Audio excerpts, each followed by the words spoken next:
Mbote pe boye malamu na chancela chez la news na bande konyo ba boponi chaîne oyo pona kolanda bongo actualité ya République démocratique du Congo tozali na longo na mwana mboka Chris Mukendi na inde tokobeta masolo ya actualité ya mokolo mwa lelo makama ya maleki na niveau ya MONUSCO tolandi réunion d'urgence topé réunion de crise oyo mokonzi ya mboka yebaki na ko présider lobby elongo na premier ministre quelques membres ya gouvernement président ya Sénat président et Assemblée nationale, décision ya Sikeuti na kokwea.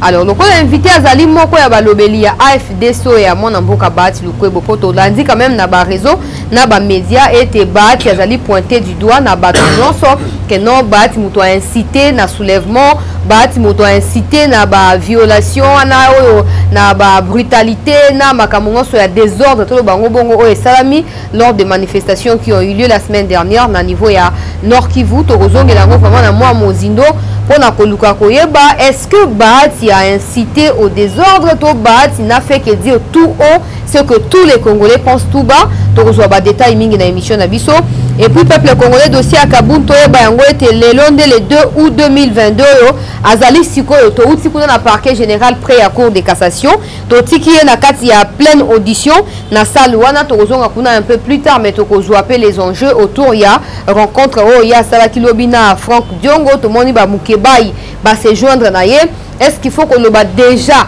que Katumbi na Kabundi basi ba kutani na nzela na bango ya maso na kati ya politique en tout cas mituna maitozo abiano na émission na biso ya mokolo mwa lelo mutu mo ba benga Jimmy Kitenge en tout cas moi je connais pas personnellement mais bon quand même ça reste le nom akangami soki akangama ki soki plaza ki enlevé to éviter na batu ya ndenge bazolo ba aza mutu ya Kabila bon balobi mutu ya batu ya Félix mutu ba enlevé lokola tozali na moko ya ba communicateur o ba yebani mingi bezali bisika ba mesana kokutana na mutu ba bengi Jimmy Kitenge akomeka un peu ko yebisa biso situation ezalaki nini et puis moi liloba po confusion zo okota mingi tozo ko ben na continuité ya désordre wana ba impunité zo ko ba arrestation arbitraire zo ko ba yango état de droit ngo mutu ba ko isu ko critiquer yete mutu ba ko dénoncer makamabe ko sa te fo ba enlever yango Kalev azaka na kati ya ane atolika munini tozwa biano ya mituna mayenyoso na émission mona mboka Chris Mukendi mbote nayo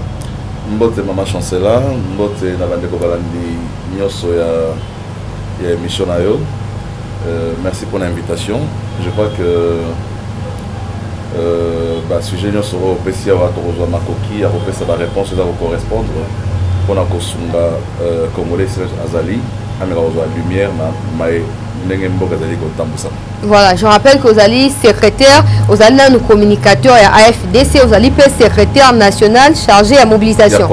Il y a propagande. Propagande en 2023 élection Kozala. Bon, en tout cas, jusque-là, volonté à union sacrée Zali affichée. Seigneur Zali qu'on travaillait. La loi électorale a été déjà votée et promulguée par le chef de l'État. Je crois que ça va dans les délais prévus. Déjà, Bongami, fichier électoral nettoyé. Tout ça, c'est la bande de Konabiso, il y a Seni, va proposer ce calendrier, il y a Maïnion sur Salama, il y a cursus électoral, on a un enrôlement, enrôlement, on une année, 7 mois, 18 mois avant l'élection, ton déni. Bon, je ne sais pas, mais on dit que pour l'enrôlement, on a une église, on a une école. Donc ça veut dire que tu as l'enrôlement aussi longtemps que man a bazar aucune classe. Il faut savoir la période il y a vacances. Donc net si Mikolo vacances c'est ali. Ce qui calendrier il y a saigné permettre que enrôlement ça la période oyo ça la période oyo. So ça la période oyo peut-être que dans le calendrier là on va prévoir tout ça dans la période ouais vacances quand à l'école. C'est que on est comme l'année prochaine. Tant que bazar Pâques ou tant que bazar congé il y a Noël donc il revient. Enrôlement ouais ça on a 2 semaines et kokoka. Bon, déjà, rentrée scolaire, ils ont vendredi. Je ne suis pas expert, il y a ma question électorale. Je crois que c'est un domaine où il y a des experts pour proposer biso, donc moi je sais que pour il faut un congé parce que tu utiliseras l'école. Donc on ne peut pas que ça l'enrôlement na période où on a aucune classe. Je ne pense pas parce que l'État de la salle au place on va enrôlementé. On a collège, on a école, on a église. Donc ça veut dire que il faut disponibilité à salle et pour que enrôlement est salama. Donc on va attendre que CENI a proposé ce calendrier, c'est alors que tu aurais une période qui est choisie pour ça l'enrôlement, sur les périodes il y a Pâques, tu évites, sur les périodes il y a vacances, tu évites. En tout cas, ils ont si j'étais, mais tu as improvisé par rapport de Chris jusque-là, tout le monde a saigné, se bousculé, à la carte, il y a confort, Makambama longa penza penza au sama mingi te to banga obete le quoi tout le monde a qui dans Kabila na 2006 na 2011 molimo a ko glisser bandate bino bolobi peuple d'abord bon de Chris Mukendo zali pe na kati ya balobeli ya union sacrée to bano na makambo ya Monisco azoboma Namboka Nabiso, on cesserait de le dire tout haut. MONUSCO n'est plus une mission de stabilisation à l'est de la RDC ou de la protection de la population. MONUSCO égale Rwanda, MONUSCO Rwanda égale M23. Donc c'est à la MONUSCO de nous prouver le contraire de ces propos-là. Tant que civil, donc rôle mokazo ko jouer za li sousouté, mais to kende na ebandeli ya dossier. Il y a quelques semaines tolanda ki mokonzi o ba bengi ya FDC mo na mboka bati lukwebo akenda ki na ndenge mo vacances ezala to yebi ke so vacances ezali ba mikonzi mingi balinga nde poto mais to moni bati ya kitio ya ye ko kitasika ya fief électoral esika ya base na ye zwami akende ko communier na bande ko na ye oyo ya to bango ka ya Kivu na mobimba na yango po azali moko ba leader munene kuna ndeko bati alobi ete situation ya insécurité pesi pasi mingi na motema konyo kwa maeleki plus de 10 millions ya congolais basi bakufi plus de 20 ans na territoire congolais 20 000 personnes baza incapables ya kopesa kimia azosenga na MONUSCO akanga bisaka akende réaction za ki mo ebele bato basepelaki ba musupe babi bati wana ke ko trahir Tshisekedi bona bon avant to kota na ba détail ya ba effet suscité par les déclarations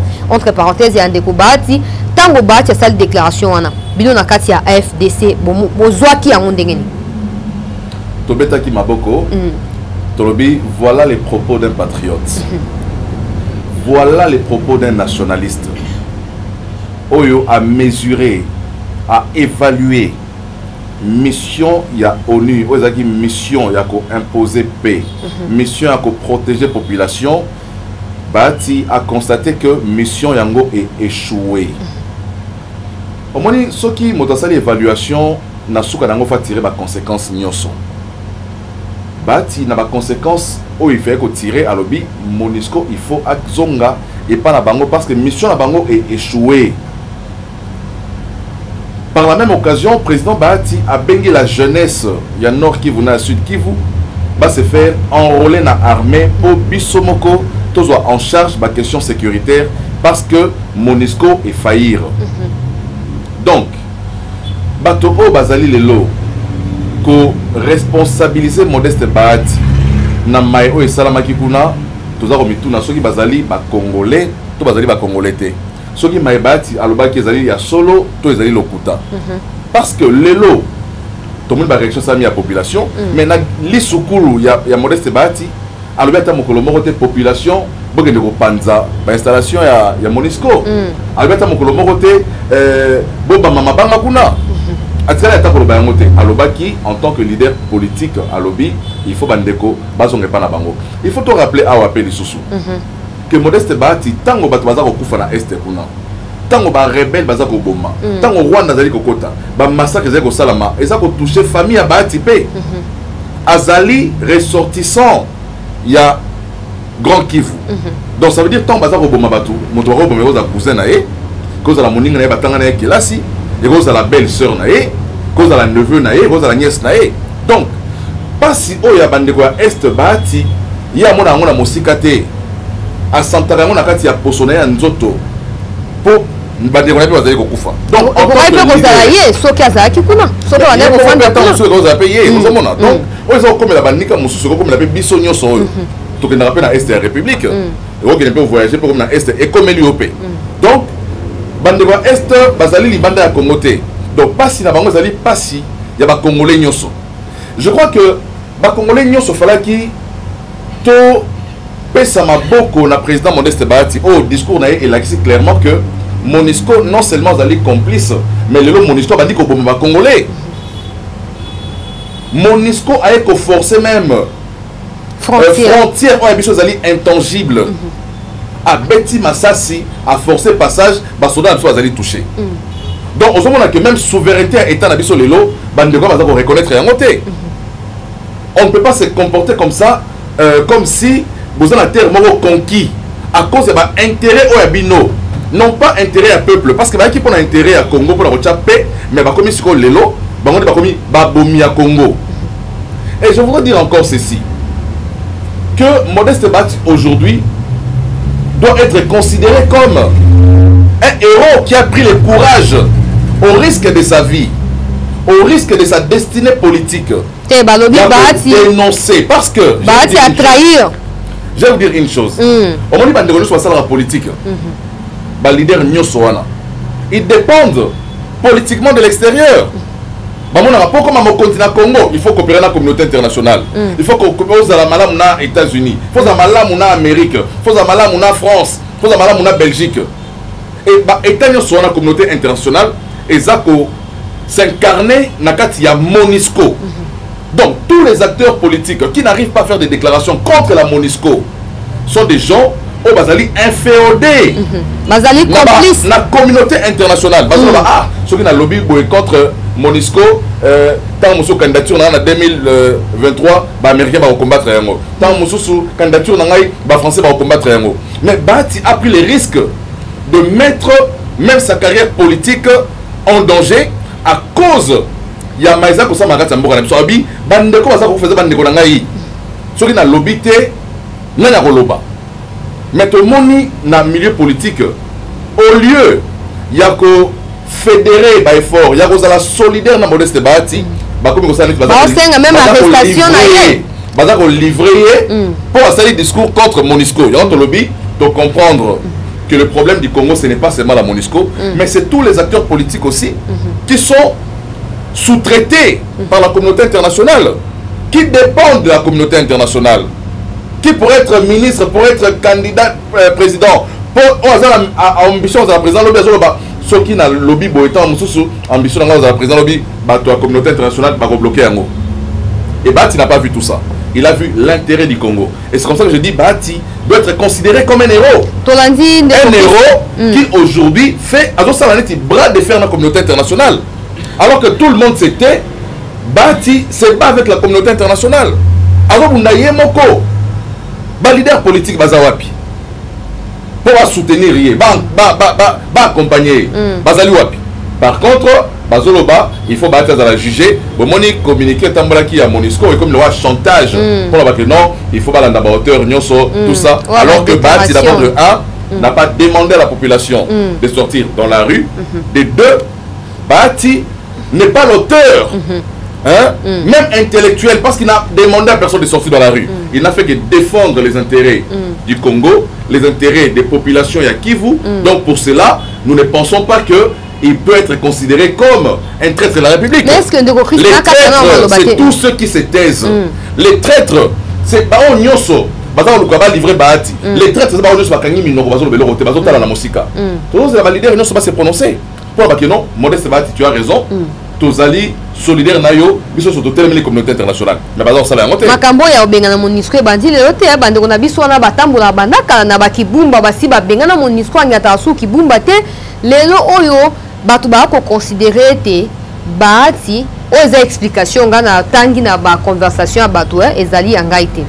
Alors balobi Bahati du point de vue protocolaire ce qui lelo fachi azali indisponible Bahati nde moto ako ko kamamboka kino akorganiser ba élection lokola président et à Sénat.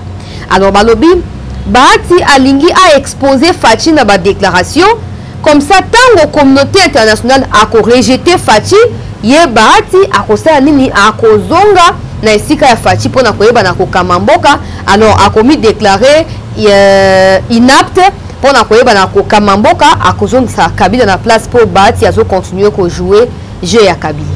Au moment où discours discours irresponsable, analyse irresponsable. La Constitution ne parle pas du nom de Bahati dans la Constitution. On parle du président du Sénat. Et c'est Bahati qui n'a pas voté cette Constitution. Ce qui est Tambou Mwamba Zala qui place Ouana, c'est Tambou Mwamba. Ce qui est Kengo Zala qui place Ouana, c'est Kengo. Donc c'est une disposition de la Constitution. Bahati ne peut pas exposer le président de la République.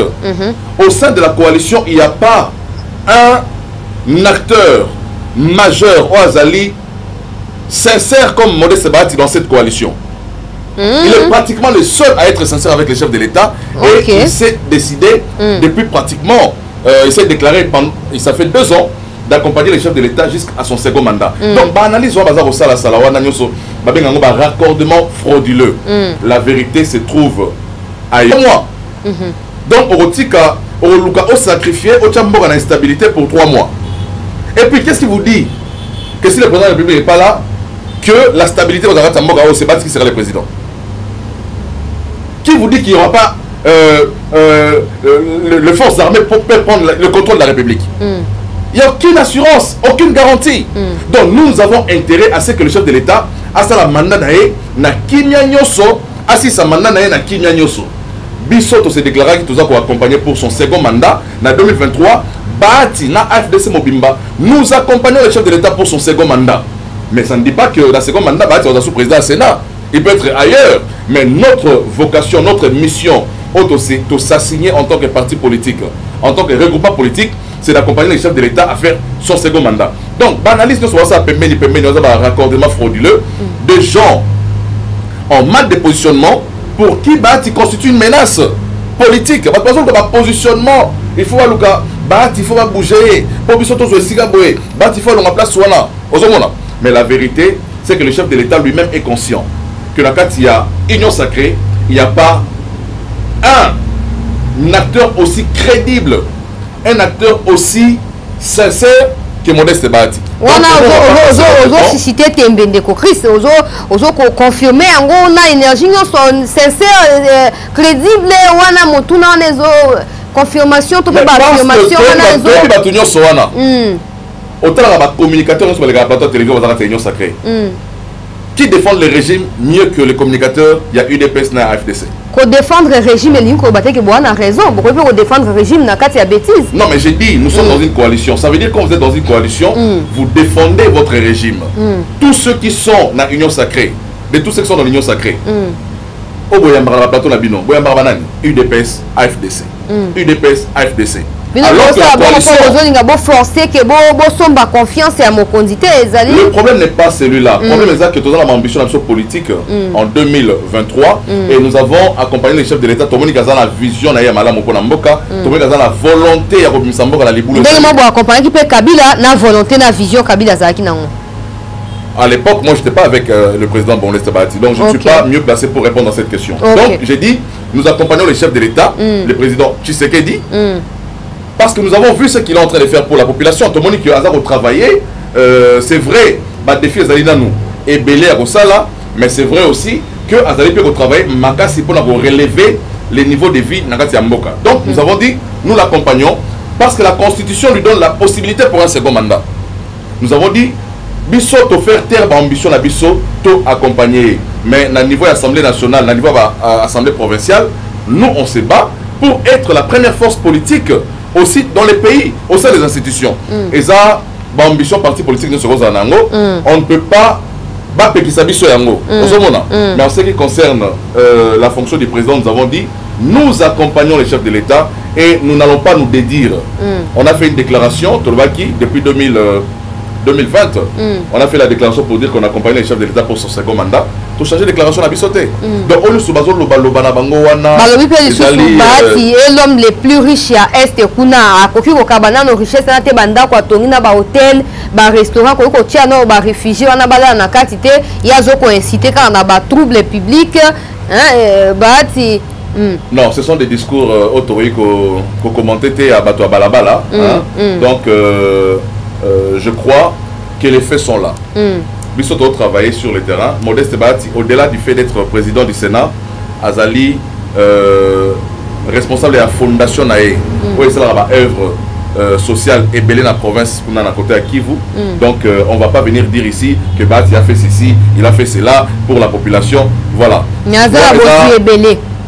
mais koza bozui abano ça la peut le noter abano ça la peut mais après que na retraite non la retraite c'est le peuple congolais qui met les gens en retraite lorsqu'ils ne votent pas pour vous et puis lorsque votre corps sénateur pèse à peuple muto votera bango te hein sénateur européen sa moto a celle la droit naé civil la politique pour les narratifs ya mboka parce que la constitution garantit à tout le monde à ça la politique sur la monique à la politique selon la constitution moto a moto libre ça mosala naé papa qui on le doit payer na permission yé moko amoni ki nzoto elembi a permis hein bato bakena retraite na l'administration pour la nini pour nzoto ça nini nzoto elembi donc ba ta commis santa so nzoto elembi ta uzaka wana bongo mama soki nzoto ya moto elembi akopema soki mo pas se décider apema akopema donc ezali liberté ya moto na moto na kati ya mboka selon la liberté on les garantie ba droit les garantie na kati ya constitution on peut que ça moto te exprimer ba ambition na ye hein attendre 90 ans soki moto amoni ha makasi za la candidat président de la République est allié ozomona donc la liberté là ba droit eza ko catégoriser te ba bi oh ne ba kozwa te donc seigneur zali wana pour osala mosala tant to kendaka biso sur la compétition électorale bato musu bazalaka élu ba musu ba koyaka donc c'est comme ça que l'institution fonctionnera. Moto na moto na ba droit na ba liberté na on ne peut pas copier sa moto à jouir na ba droit na ba liberté ezali constitutionnelle. Ndeko Chris Mukendi tozo ko baka na maso na biso to kende go fande na likambo ya Kasindi ndeko Chris Mukendi dimanche makambo a minene salami gouvernement bino boko défendre na kati ya union sacrée alobi 2 personnes à pamba bakufi na 15 mususu bazoki mais ba témoin oculaire balobi 5 personnes bakufi na ba makambo yo MONUSCO asali abomi batu 5 na frontière ya Kasindi dimanche et puis na communiqué ya gouvernement ya dimanche porte-parole azokolo baba incident malheureux oyo ekomi na frontière ya RDC na ya Uganda et de l'autre côté communiqué ya Bintou Keita oyo azali chef wa MONUSCO azokolo ba ete azoko condamné avec dernière énergie oyo ezali ba acte ya barbarie oyo bato ya MONUSCO basali et bazoko ko rassurer na ba congolais ete ba poursuite déjà ici ezali entamé contre bato wana na ebité suna benga ngo légèreté na kati ya communication na ebité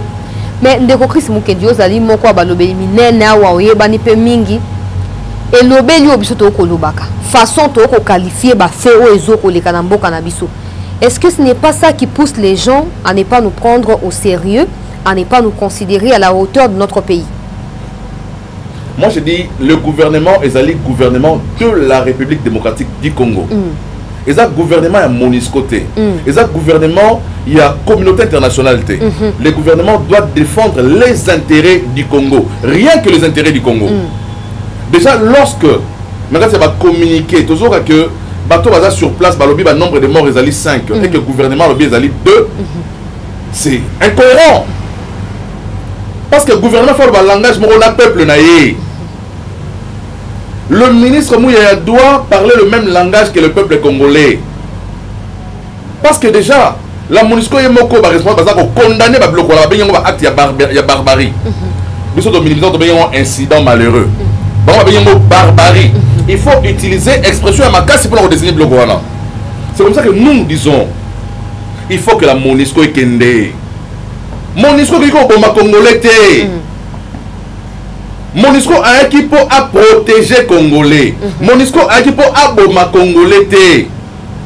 Dans la mesure où MONUSCO a banni Congolais, c'est une raison de plus pour que MONUSCO appuie bagage na kende. Parce qu'avant ça la jeu à Monguna. M23 Boma Congolais, MONUSCO Bomi Congolais. Rwanda Boma Congolais, MONUSCO Bomi Congolais. Sur la différence entre MONUSCO na M23 et Zalini. Bon, c'est la Mandoki. Bon, c'est le peuple congolais. Donc pour nous, nous disons, le gouvernement, comme j'ai dit, le gouvernement ne doit pas prendre le langage. Il y a Monguna. Parce que Monguna est moko, alors le langage est sur le makasi. Il y a un acte de barbarie.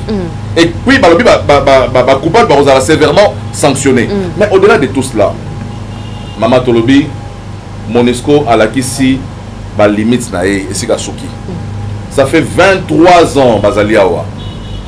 Baboumi est un groupe armé mon côté. 23 ans. Le groupe armé ça va se multiplier. Et ça va s'additionner. MONUSCO Zawana. 23 ans. MONUSCO ça groupe arménien ne botamaki oya bomi oya silisa mo za sauté ezalité même pendant que aboma na Kasindi Bunagana est toujours sous contrôle ya ba ennemi yango tolobi que intérêt à Monisco zali ba intérêt économique et ça intérêt à péter c'est pas pour notre paix il y a des intérêts économiques na simaya Monisco donc ceux qui bazali ba intérêt économique te merci ba keyi ba ke te pour année pour ils ont simple de Chris yo ba langa ina boyi kanga bisaka tene papa to moni oyo batela biso mais biso to zaki 8 na ndaku to tirali 4 et koki susute to tirali 4 na ndaku ba to mi 4 ba kufi alors que yo zana biso mieux vaut que ne toi assurer sécurité na biso c'est ça le discours du président Bahati et ce discours doit être soutenu par l'ensemble du gouvernement. Ce discours doit être soutenu par l'ensemble des acteurs politiques. Ce discours doit être soutenu par l'ensemble. Il y a une association d'activistes, mais il y a droit de l'ordre. Il faut soutenir le discours du président. Donc, je dis, vous allez jouer jeu il y a Monguna, c'est décidé, c'est terre. Le rôle dans hôtel, il y a sacrifice, instigateur, donc, et nous comprenons que Monguna Congo est dans Bisso parce que tous sont incapables. Les gens n'ont pas le courage, comme Lumumba, de dire non à la communauté internationale. Bahati aujourd'hui, avec son discours, c'est un Lumumba qui a parlé. C'est Lumumba qui a parlé en Bahati pour dire non à la Monisco. Le reste des Congolais n'arrivent pas à le faire. Donc, c'est là-bas accompagné. Baboya communauté internationale, Baboya. Monsala et Monisco mais voilà, ils se sont tous tués parce que derrière la communauté internationale, c'est trop des intérêts politiques. Il y a Motomoko. Il faut dans la bonne relation aux États-Unis parce que ceux qui sont candidats aux États-Unis à Rochanga-Ipoa. Il faut dans la bonne relation à la France. Ceux qui sont candidats à France à Rochanga-Ipoa, à comme ça, Mokondiamboka. Il y a ces terres, Bangonio Sobalobi, Bahatinde, Azoluba Makambo. Et ça, Bahati a bisoté. Donc voilà, et les Congolais ont compris que Bahati c'est un patriote, Bahati c'est un nationaliste qui se bat, qui veut que la paix est à la 20 discours, est à la Momoro 20, est à la réalité. Après 23 ans, il y a présence, il y a Monisco dans la Katsamboka Nabiso. Ndeko Chris Mukendi, na kati ya frontière, ndenge toyo ki ba information, et bafouyaka toujours, entrée na sortie, bafouyaka. Toli? Mais quand tu gars to limite oyeba ndeko Chris eloko nini ezaki na kati ya ba mituka wana o esaike bango ba beta tima sasi ka po ba forcer entrer bon mituka ba tambola mikonyo se memarani to répéter hein et tambola mutafu ya pas alité donc ils avaient accord ils allaient signer na niveau ya ba relation internationale à niveau diplomatique ils avaient ambassadeur tant ba tambola ambassadeur ba refuyer na aéroport hein ba ambassadeur tout ça en fait monsieur il y a Monisco ils allaient le rôle à payer ils a mission à la communauté internationale. Ils sont comme des ambassadeurs de la communauté internationale au sein de notre pays. Donc, il faut y avoir mais makambo ba sala ngona ba pays misuti ba sali kana Congo pour ani ko boma wana. Non, je crois que Soukande à Monisco est commis. Tant ba mi ko tina niveau ko boma congolais, ça veut dire que le président Bahati a raison. Bande ko comme bina na souka ya mission na bango. Bani moto so na souka ya makamuna ye asala ba mbeba abandi ko multiplier ba mbeba. Omoni moi c'est ngabo malibala a multiplier ba mbeba ko ma rebelle. Si mon bal a décidé bi mama kende. Donc, les lots, avec tout ce qui se passe, ça renforce notre conviction. Il faut renforcer la conviction à Bisso, il y a Bengana Monisco. Tant Monisco a remis au Congolais, Bisso va Congolais, photos unanime. Il y a encouragé, a félicité Bandegonio sur le marché les lots. Na siège à Monisco, devant siège à Monisco, à Kinshasa, pour la Monisco, il faut pas payer bagage baken. Police a repoussé Bango, malheureusement. C'est ça la police congolaise. Voilà, donc. Police PSA, Moussa les a encadré. Je crois que la police a encadré. Voilà, donc. Même la leçon, vous avez mal éduqué, vous avez impoli, tout ça, yo police, yo nani, vous avez ça, moi, na moninga na éducation. Bref, ndeko Chris Mukendi, Tolandi Guterres, na semaine où il est kaki, Monisco, bah, plus de 15 personnes, banda semaine où il est kaki. Alobi, casque bleu 2 ou 3 serré mort nga na mona nga bembe na bango te na pe na preuve te na ko confirmer en te po et ko za pe montage pour na ko luka ko ruiner Congo. Alors Guterres alobi soki obomi casque bleu ezali crime de guerre, crime contre l'humanité. Bon 12 millions ba congolais ba kufi na se ya miso ya Monisco ezali crime ya nini? maman discours est un discours à chantage. Au moins, en fait, bazar kolugako va créer diversion, va déplacer problème. Il y a solo, va remplacer on a accessoire. On ne soutient pas la tuerie. Il y a ba casque bleu. Au moins, je ne pense pas que les Congolais a robot ma casque bleu n'ani. Les Kamususu ya ba casque na bango bazar très bien armé na ba bango bango n'ani na libanga. Est-ce que la population congolaise azana minduki? Pas pour ma casque bleu. Donc, ma propos tenir ma propos na yemoko, mais moi je dis que Balingi balon la biso n'a vrai problème. Balingi va créer les biso diversion pour l'accepter, pas déplacer problème. Le vrai problème c'est que Bandeko faut pas kende. Au moment on a commis diversion. Alors, il faut brosser ma casque bleu tout ça. Il y a solo. Son casque bleu facile ma congolais. Casque bleu a le droit à retirer sur un Congolais. Donc on y a comment un gouvernement na yena kati mboko. Non, je crois que ça va abus, il faut dénoncer. Le discours avec ça, on a diversion, il va déplacer problème et les pour créer les bisous, baluka, nana responsable pour nana tindagi, tu vas malabalabala, aux hommes donc on est de la diversion. Est-ce que les nous, on va pas entrer dans cette diversion là, tout accessoire. La priorité pour nous aujourd'hui, c'est d'obtenir, et tous les Congolais doivent être unanimes. À moins qu'on soit Congolais, si on est Congolais, tu vas comprendre. Mais si on est Congolais, il faut soutenir la position. Mais qui m'y a dit que Chris Mukendi silence na malheureusement. La campagne électorale na Kindukuna. Bazoko ganga ka naza unosa na tika kwa iba mbongo te pendant 5 ans. Mais à ta discours mon côté à condamner l'attitude à Monisco. Au moment où la politique à Congo, tu as deux types, il y a des hommes politiques. Tout ça, homme politique, c'est la politique pour le peuple parce qu'il y a vocation, c'est la pour la population. Même si c'est la parce que c'est la pour la Bangomoro. Au moins, tant que premier ministre à ton université Naïmoro. Tant que premier ministre à ton entreprise Naïmoro. Mais premier ministre national. À premier ministre à ton Blou Naïmoko. Au lieu de ton pour la Congo, à mi Tongeli. Donc, il y a des gens comme ça. Au lieu de chaque sur la université publique ou à l'État. Kocha misolo na université neti uniquine ndenge régime Félix azeko sala uniquine lelo zali rénové yazui ako créer ba oya yemoko na position à l'état azo signer faire signer ba azo en fait eza ozo profiter la position à l'état pour misala la bolamu yomoko ozomona donc bazaba deux types ya ba homme politique en wana ozomona donc yango ozomona makambo zali kopela moto na est moto moso azo kebeta masolo ya yemoko ndenge bazo pimela eta moso za la candidat na préaz la candidat to était sur les kamunini ndenge ayibaki mbongo ya l'état te alors que le projet ba congolais banda kozela bukangalonzo et monana te mais alobi mbongo atalia $1 moko te mais ayo bisabiso bisila mbongo keika alingi pe justice te donc on a des politiciens comme ça qui travaillent pour eux-mêmes mais aussi des politiciens qui travaillent pour le peuple congolais donc aujourd'hui tout le monde banane va travailler pour le peuple congolais avec les dossiers à Monisco. Tout le monde a travaillé pour l'intérêt de Bango, pour protéger futur politique de Bango, pour protéger Babiso qui, dans un candidat lobby, on a besoin de soutien à Monisco et à la communauté internationale. On a besoin contre Monisco. On a besoin de Monisco qui était, on a besoin de gagner. Bango n'est pas politicien. Avant de continuer le sujet, la ligne de Chris Mukendi, le gouvernement a sali réunion de crise. Lobby Mokondi Mboka président qui a un lobby était basé pour revoir agenda et départ à Monusco initialement prévu pour 2024. Il y a probabilité qu'il va reculer un peu, mais qu'on a appelé en 2022 OT. Ndeko Chris Mukendi. Entre-temps, population d'Alika na à Kanda.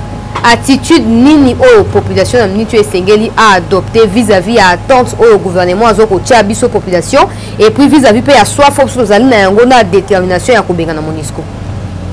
Bon, gouvernement pour nga. La conception il y a gouvernement. Ma conception gouvernement, c'est le gouvernement et travaillera pour l'intérêt et le peuple.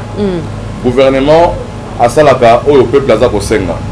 C'est ça ma conception gouvernement. Mais de notre côté, le départ de Monisco, vous appelez ça brisqueté. Baron négocier je ne suis pas contre. Mais vérité, monsieur Zalinini, c'est que il y a des intérêts économiques derrière. La Monisco n'est pas prête à partir. Si ce n'est par la force de la population. La Monisco n'est pas prête à partir parce qu'il y a des intérêts économiques derrière. il y a l'exploitation des minéraux derrière. Il y a des États derrière la MONUSCO. Donc, volonté la banque est que les bien lobby. Et après ça, la banque est. On va s'attendre sur le plan de retrait progressif. On va avoir un plan de retrait progressif. Parce que tu as un retrait progressif, on a tirer les banques, nous avons ça là, on va y aller. Là où ils allaient assurer péter dans la Tamboka. Donc, il revient au gouvernement. Parce que la décision le gouvernement n'a pas. La population s'est prononcée. Le gouvernement, il faut concilier la position où il y a gouvernement, la position où il y a la population pour que ils soient en symbiose pour les biens du peuple congolais. Donc pour nous, nous avons dit que la MONUSCO a failli. Mais bon, nous ne sommes pas les gouvernements. Modeste Bat, ce n'est pas le gouvernement. Il a donné son point de vue en tant qu'acteur politique, en tant que leader d'opinion à lobby. Tout le monde il revient maintenant au gouvernement. Il y a signé un accord.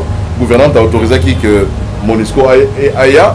C'est le gouvernement qui va décider en dernier lieu. Il y a départ ou maintien à MONUSCO dans la Zamboka. Ndeko Chris Mukendi to koko bailongo na yo nazo ko rappeler te ozali moko ba communicateur ya AFDC ya Ndeko Bat Lukwebo ozali pe secrétaire national chargé à propagande. Ndeko Chris Mukendi Kabunda uti ko sa ba déclaration à lobby régime ya ba jouisseur y compris Bat pour Bat dans la carte union sacrée régime oyo et bosani makambo ya peuple d'abord et recruter bat na diaspora kuna batu baye bakaboli kaboli mosolo peuple azoko kufa mutu azoko loba likambo yango te batu ba konyokwama mutu azoko loba likambo yango te. Ndeko Chris Mukendi tomoni ba réaction nani Kabund très Kabund tala trahir asali boye na boye Kabund makambo alobi wana tous à la sincère de Chris Mukendi. Est-ce que la population a le barangote? On m'a dit, toi victime et le remords. Toi victime, il y a mauvaise qualité à classe politique congolaise. Qualité. Toi la problème qualité à homme d'État, homme politique. On m'a dit, moi c'est un gars qui a na mobali nae. Basali 20 ans la libala. Mon bel a souba la mbête, moi ça le barate. Pendant 20 ans, mon bel a souba la mbête, moi ça le barate. Mais mon colo, mon bel a robéna, moi si on a passé, moi si on a sali kobo, moi ça a été libana en deux télévisions, mon bel a monté à souba la mbête. C'est ça l'homme politique congolais. Quand il est au cœur du pouvoir, tant qu'on a au lia bomengonae. Tango Azar a frais de fonctionnement comme vice-président de l'Assemblée nationale.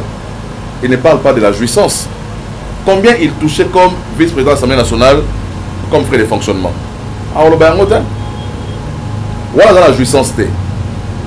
Voilà la incompétence. Mais seulement le jour où au Kabwani, au Bandoloba, Koutou, Mbongo Bimara, et qu'il n'y a pas d'avion qui n'a pas de boy. Koutou, va détourner le robot. Quand on a un projet à tricher. Mais tant qu'on est aux Anakati, on va quitter pour l'année. Il y a un discours, il y a frustration. Il y a moto, il y a un avantage. Il y a moto, il y a un privilège. Il y a un privilège. Discours, il y a moto à retenir à la sérieuté. Moi, je ne peux pas encore accepter que Mouta le bâton a un pouvoir. Aux ana poste na premier vice-président de l'Assemblée nationale au lobby pouvoir na biso bato baza ko détourner mbongo to ko ndimela yo mais consulateur longwa po ba longoli yo na histoire ya Congo to retenir que Kabund a été le seul membre du bureau de l'Assemblée nationale au ba longoli deux fois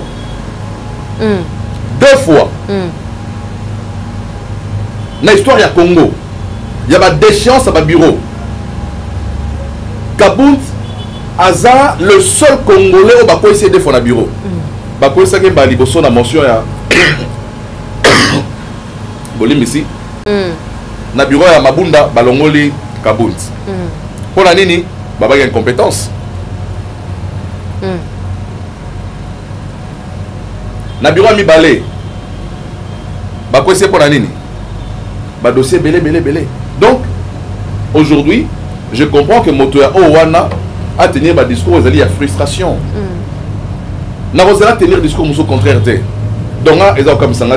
Mais le problème, c'est quoi au niveau de la crédibilité? Est-ce que les Congolais ont sa confiance na maloba ya moto o wana ba ko pesa to zaki na bango le jour dernier là na premier jour o akenda ko ya na mituna ya parquet bato bazalaki moi etuluku sima na ye te wana bato na ye te famille na ye ba camarade na ye moto nyonso aza na bato te même satana azala badémon na ye mama engo bateke soki satana atambola badémon na ye ke nzambe azala combien impopulaire nzambe azala bamyriade et des myriades des anges ozomona mais satana mpa na badémon tant mosusu bato basala mosala satana makasi na mabele na se awa koleka mosala nzambe basala mosala satana mais lingo lobake satana aleki nzambe na bato. Voilà, c'est un peu ça. Moto na bato na ye oyo tant mosusu banda kolia mwa $1 kuna bango nyonso bafrustre perdre opportunité banda kozwa mwa $100 kuna okozwango lisusu te okende oganga te. Donc c'est tout à fait normal ezokamisa moto te mais bapropos oyo alobaki ezali makasi mingi il faut justice asala mosala na ye mpona koclarifier ndeko loko aza na bapreuve ya mayebanya kosala mangati ya mboka akende kopesa bapreuve na justice. Voilà. Ndeko Chris Mukendi bino bozomona ka aspect ya frustration ya ndeko Kabund mais botala pe aspect ya makambo alobi Kabund azalaki lokwa bras droit ya président de la République to supposé bongo soki alobi makambo wana eza na kati ya frustration eza na kati ya temps normal eza na kati ya nini est-ce que moment te qu'il faut se remettre en question est-ce que eza moto moko azalaki pembeni ya nzambe lokwa satana eza moto moko azalaki vraiment pembeni ya nzambe lokwa satana on va bénir Lucifer, l'ange de la lumière, astre lumineux. Est-ce que c'est un moto qui peut mettre dans le rôle là? Mais quand il y a qui il y a Ève, na Adam, est-ce que Nzamba lobaki penza? Est-ce que son volé moment pour kufa? Alobaki bon motalobaki abazo banga. Pour ce volé moment pour maïle le fond donc le fait d'avoir été à côté de quelqu'un ne te donne pas la crédibilité à Marumayo Baba Nimayo. Pas du tout. Mais tu dois comprendre que nous avons parce que Biloko Azaki aux Ouanango babotolier, babotolier ba cortège, babotolier ba policier. Maman, oui, biso au message na vie il y a opulence, au message na vie il y a pouvoir. Au lambi na tongo garde corps à la porte. Si au lambi garde corps à zate, wayo moko. Mais avant comment on a outaki peka na vie à balabala donc ezali. Mais quand ma belle chose rendre on a té. Autant si place au commis na place balongo leone siko eswaka. Donc je crois Ndegolabiso Maïbazé Koloba, c'est ça aussi mon salaire de justice.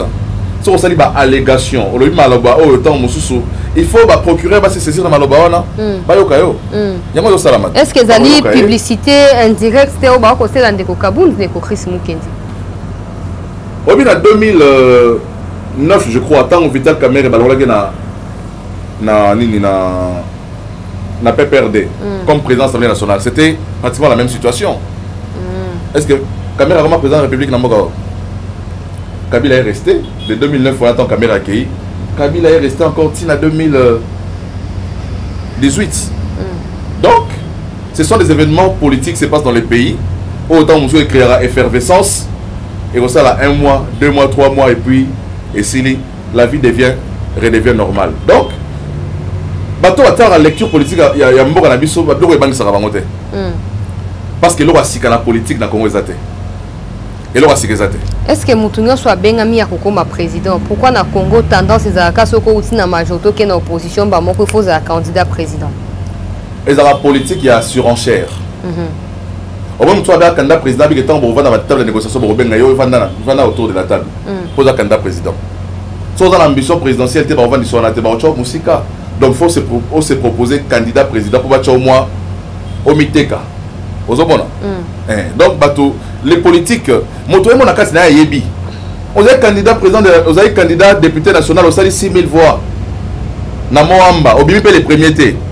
Les premiers na Moamba, on a Jekoko. On a des personnes qui ont Jekoko na Benda pe Kabund. Si vous avez Benda qui Jekoko a combien eu des personnes par rapport à Kabund? Le problème, ce n'est pas l'année. Le problème, c'est la popularité. Je crois que c'est populaire, tu n'as pas perdu, c'est populaire. Au Moni, Kabund a dit ça en 2015. Kabund a collé à Wata. Mais il y a des personnes qui n'ont pas de temps. Mais il y a des personnes qui ont problème. Il y a des personnes qui sont populaires. Ndeko Chris Mukendi mwana mboka Jimmy Mukendi oyo azali moko ya bakabiliste Jimmy Kitenge oyo azali moko ya bakabiliste avéré secrétaire national chargé à communication na PPRD kuna bakangi likamoni ne comédie nayebi vraiment te mpo na nini bakangi ndeko Jimmy Kitenge bagrief oyo eza baza koreproche nayebi yango te mais nalingi naloba napesa message moko na régime oyo ya biso ya président Tshisekedi to reproduire mayeto bandaki kokondane pa Kabila te ba violation ba droits de l'homme ba droits humains oyo to bandaki ko reprocher na régime ya Kabila ba arrestation arbitraire to reproduire yango te to bebisa régime na biso te na kosala oyo Kabila asalaki oyo tokondanaki lobi oyo Kabila bomi biso mpe toboma Kabila tosala ba arrestation arbitraire biso tosala arrestation arbitraire tosala yango te mais na ngambo mosusu ya bandeko na biso baza kosala opposition lelo liberté d'expression ezali libertinage te tout le monde mama bango azolela mwana ngai bo libéré ye mwana ngai bokangi ye pona nini mais mama tanga za kolela omoni nga na sala politique mama nga pa benga nga pesa nga conseil ah bon apesa nga conseil abi mwana nga soko lina TV ba biloko bekolo ba yango te sala keba mais ba mama pe baninga na biso fa benga pe bango te mama nyoso fa benga avant ça be mwana na ye mwana makambo zo ba na télévision za malamu te ba benga mokonzi mboka nyoso benga ye wana te ba loba mokonzi mboka boyete mosala pe ba mama yango wana ba mama oya biso batoleka na plateau télévision faut basala yango wana base la tête ba tie mwana loboko bo bana kolela na sima donc toza ko compatir na bakri ya mama mais biso pe tozo la télévision to ba que liberté d'expression zali libertinage te ko ba n'importe quoi la plateau télévision te passe ba tie micro la caméra et matara mafuta te maman il faut tozala na moi minimum il y a élégance dans les paroles. Est-ce que natango ya moto bango ba ko koyangela kuna na kati ya PPRD balinga babimisa maloba ya bololo bongo? En tout cas, na évité, na ngi to la comparaison te na évité mais na lobby biso la régime Tshisekedi to reproduire ba faute à Kabila te. Mais la bande européenne tozali na ngamba musu ya opposition boyeba o il faut la plateau télévision. Liberté d'expression zali libertinage te. Obenga mokozambo kaza stagiaire. Avec beaucoup de légèreté, tu parles du président de la République, Aza incompétent, Aza jouisseur, Azali. Parce qu'il y a une récupération médiatique et à propos de Kabound. Mais Kabound, il y a déjà dossier Zali, c'est que on peut dossier qu'on compte. Voilà, il y a un responsable de la propos nationale de la télévision. Tu as la limite où Zali entre liberté d'expression, la diffamation, la infraction, outrage, offense au chef de l'État. Il faut que la limite à Bilogno Soana. Donc il faut la partie politique Nabiso. Moi, éducation civique et Zalaka. Le parti politique devrait former des hommes d'État. Le parti politique ne forme pas des voyous. Le parti politique ne forme pas des impolis. Des gens sans morale. Et c'est la temple immoralité. Le parti politique, il faut que ici, que prôner ma valeur républicaine. Au moni tango Marie Le Pen a moni un citoyen français à Betty président Macron Mbata.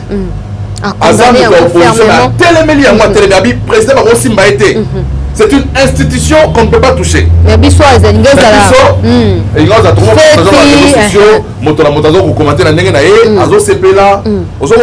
Donc, il faut tout dans la sens patriotisme, tout dans le respect de l'institution. Le président de la République, c'est une institution qu'il faut respecter. Mais je dis, dans chaque régime aussi, il y a des extrémistes qui vont faire la plaisir. Tant que vous avez fait ça, mais ma maman longa ya ba 100 jours à 100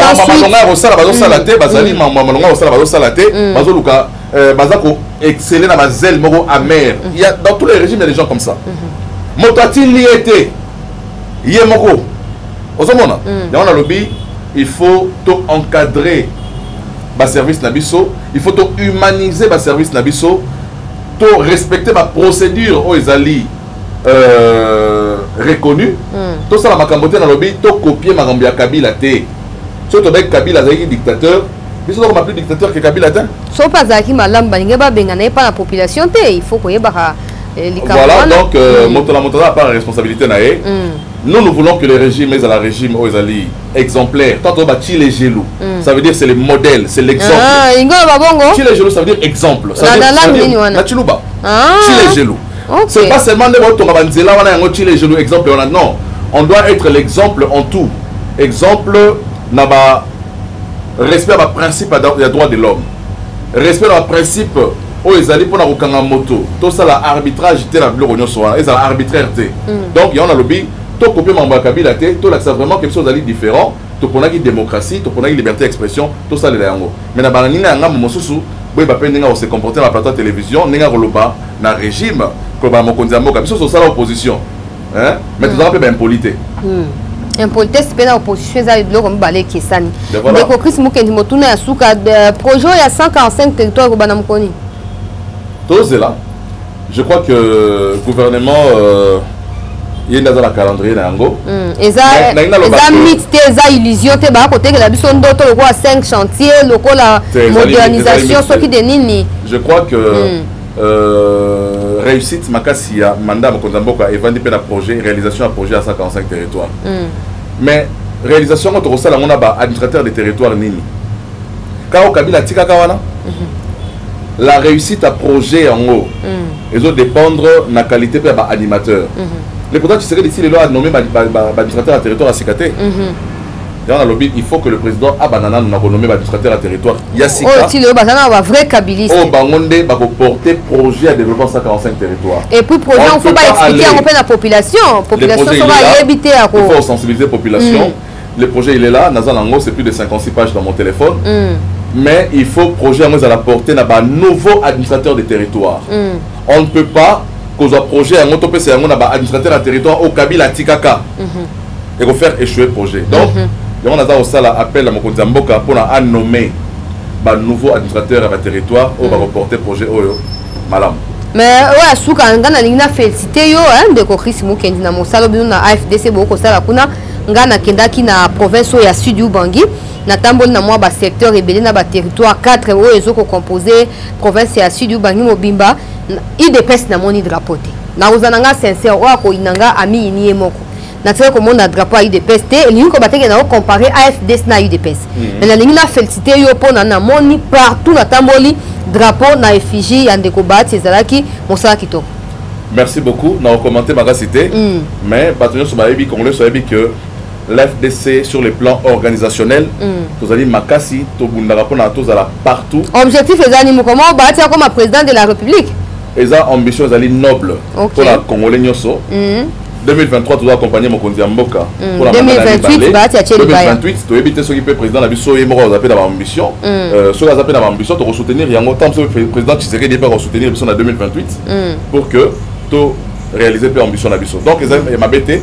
Merci pour la constance au Sali. En tout cas, effectivement, l'FDC, tous alliés très engagés, non seulement sur le plan national, mais aussi sur le plan international. Voilà, sur le plan international, bon, à l'État, tout un bon, bino mon compte de organisation. Organisation, bon, ou t'en vois. Organisation, ça va un bon côté. Bon, ok, drapeau pour imprimer, on a imprimerie en fait, là, pour imprimer, qu'on a. Au Moni, Bato Belé, Baza, pour adhérer à l'FDC, parce que Moni, que c'est un des partis les mieux organisés du pays. Partout discipline des Amakasi. Tu vois, qui est à moment bazar, à $100 000, donc, bat, n'engagez à $100 $100 chaque fin du mois, en dehors, il y a avantage, mais sous ce lié à la poste. En tout cas, on a bien noté. Vous voyez, Bakate pour ma caméra, on a Congo, ils ont tabou. Bah, salaire, il y a autorité, tu es bien noté. Même pour les députés, tu as combien? Même si on a 8 000. Mais yo, Zali, Moko, et bateau, yo, au Lexara, une semaine, t'es sans que tu as bateau, yebi, mais on se voit un décono. Non, non, ils ont pas faire n'angate. Il faut faire la différence entre mon salaire et les fonctionnaires à l'État, ils allaient là, comment ils allaient public, ils allaient tabou, t'es n'engate, tout ce bon bango. Mais sur les publics, je crois que les documents, ils allaient, qui ça. Rémunération, il y a des députés, émolument, il y a la liste civile à président de la République. Est-ce que tu as combien de président de la République? Tu as combien de président? Tu as un cabinet à président. Et puis, tu as député, bazali impliqué dans la insécurité. Mboso na bâti, beaucoup de liste de députés, on se fait émission. C'est dans le service de renseignement, dans la plateforme télévision. Donc c'est un salaire à sécurité, ils ont touché la sûreté nationale. Ce sont des sujets où on va débattre dans la plateforme télévision, on va service de renseignement pour la enquête. Cette enquête est aboutir et puis on va le bateau, on va sont impliqués. Donc voilà. En tout cas, totondi obotondi mon amboka Chris Mukendi nazo ko bandela tozali moko ya ba communicateur ya AFDCA ya ndeko Bati Lukwebo ozali pe moko ya ba secrétaire kuna yo ozali national chargé ya propagande pour Bati a postuler après Fachi on suppose à postuler quoi président de la République. À l'hôpital tu es bien noté. Bon implantation parti. Mais faut pas 2028 to vivre te. Nous allons la vie. Tout en bonne santé. Tenga na vie que tu en bonne santé. Pour ce yezo azongi na e. A ozonga sikote. To emi tata on se ozonga na buto lelo. Et a ozonga sikote en tout cas. De Chris merci pour la disponibilité. C'est moi qui vous remercie. Merci également na bino ba ingo somozo ki baku ya kolanda émission yo. Boche ya bino makanisi na nzela ya commentaire pour to tanga to yeba nini bokanisi penza na maingo so ma kolekaka na mboka na biso RDC. Merci na découverte za ki sima ya caméra pour na ko réaliser yango to kutana na émission ya mbala ya sima matonzi mingi.